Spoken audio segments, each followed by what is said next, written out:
Good morning, guys. It's Andrea, and I just had my coffee and a little bit of breakfast, and I'm here waking up with Penny.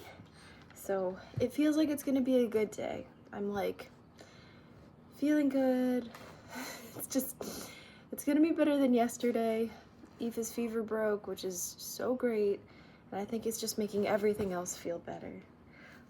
So I wanted to say welcome to the Streams in the Desert Daily Devotional playlist. If you haven't liked or subscribed, please do so you can keep up with our daily updates, my daily updates, but really with Penny here, it's ours.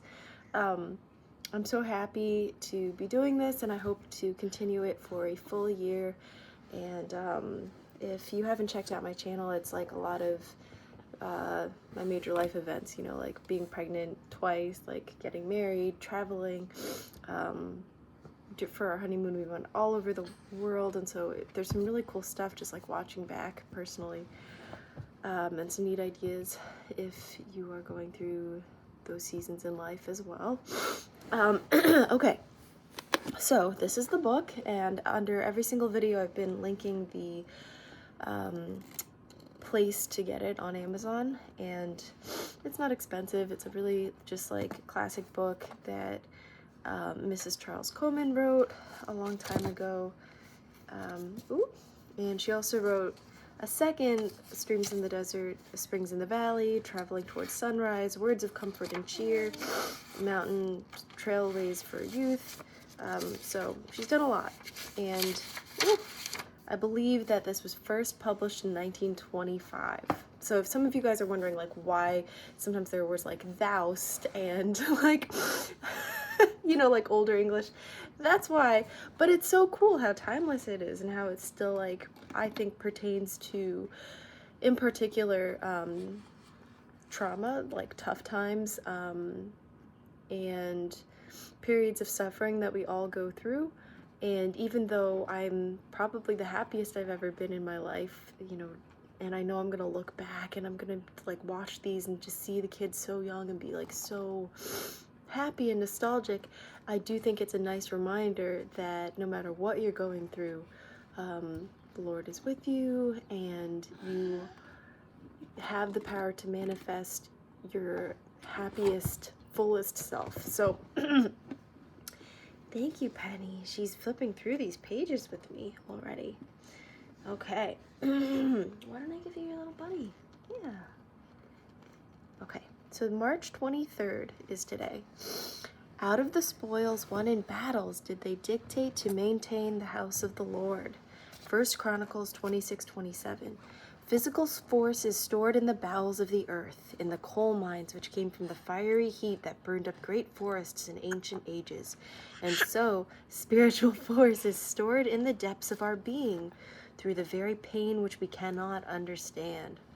Someday we shall find that the spoils we have won from our trials were just preparing us to become true great hearts in the Pilgrim's Progress, and to lead our fellow pilgrims triumphantly through trial to the city of the King.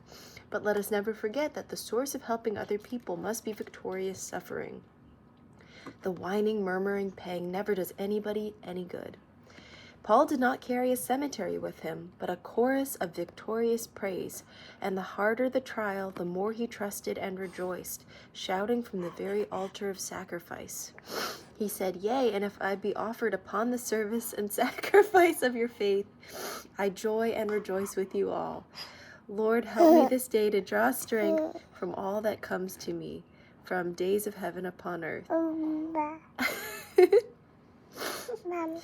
You stealing the show, beauty? Oh, those eyes. All right. He placed me in a little cage away from gardens fair, but I must sing the sweetest songs because he placed me there. Not beat my wings against the cage, if it's my Maker's will, but raise my voice to heaven's gate and sing the louder still. Do you like that? You like being read too? Yeah, she does.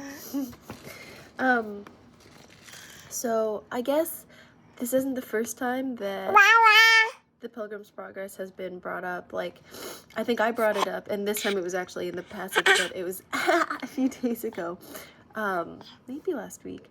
And if you guys haven't read The Pilgrim's Progress, it's almost like a Dante's Inferno, like really dramatic, interesting Christian like odyssey essentially.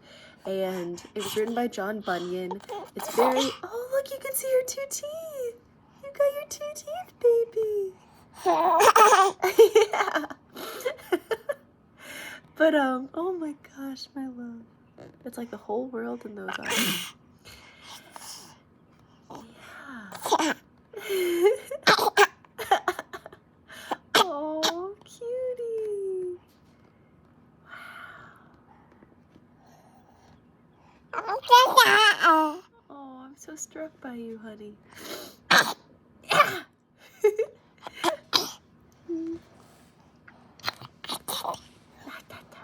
I just posted an Instagram image yesterday that was like me holding Ethan and me holding Penny here, and the caption was just like, I love being their mom.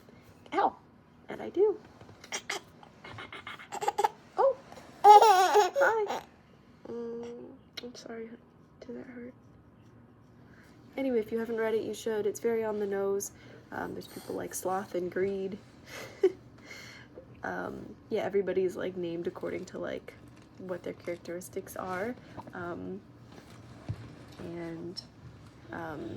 You know, first when I mentioned this to others, like I got feedback like John Bunyan, like the the lumberjack, and I was like, no, this preceded that.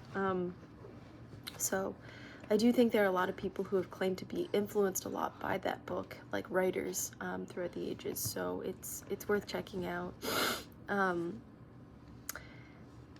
But yeah, you know, I think that today's message followed a pretty similar current to some of the other themes that I think are really helpful and really useful in this series.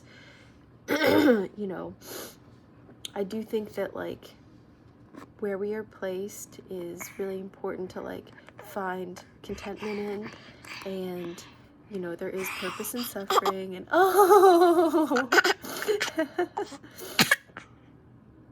good girl.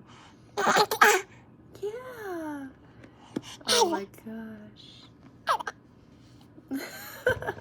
Maybe I should cut it short since Penny's stealing the show here and probably needs some interaction. Why don't we read you a baby book? All right, I'll see you guys tomorrow. Thanks so much for tuning in. Can you say thank you, Penny? Bye. Can you wave bye? Bye. Bye. Yeah. All right. Yeah, you waved. Oh, all right. Thanks so much, guys. Bye.